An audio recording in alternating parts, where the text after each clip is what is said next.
ஒரு ஹெல்த்தியான கோதுமை ரவை கேசரி எப்படி செய்யறதுன்னு பார்க்கலாம் வாங்க. அதுக்கு ஒரு பேனில் 2 ஸ்பூன் நெய் சேர்த்துக்கலாம்.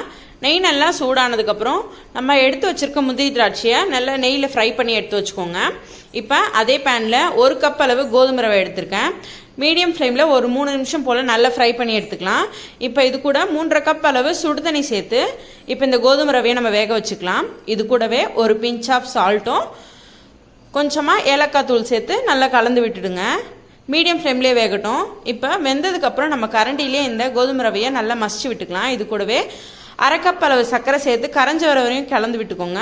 அடுத்து 1.5 கப் அளவு வெல்லம் ஆட் பண்ணி நல்லா கரைஞ்ச வர வரையும் கலந்து விட்டுக்கோங்க. இப்போ நம்ம நெய்யில் வறுத்து வச்ச முந்திரி திராட்சையை சேர்த்து ஒரு டைம் கலந்து விட்டு இப்போ நல்லா சுருண்டு இந்த கடாயில் ஒட்டாத பதம் வந்ததுக்கப்புறம் ஸ்டவ் ஆஃப் பண்ணி ஆறுனதுக்கப்புறம் சர்வ் பண்ணால் ஒரு டேஸ்டி அண்ட் ஹெல்த்தியான கோதுமை ரவை கேசரி ரெடி.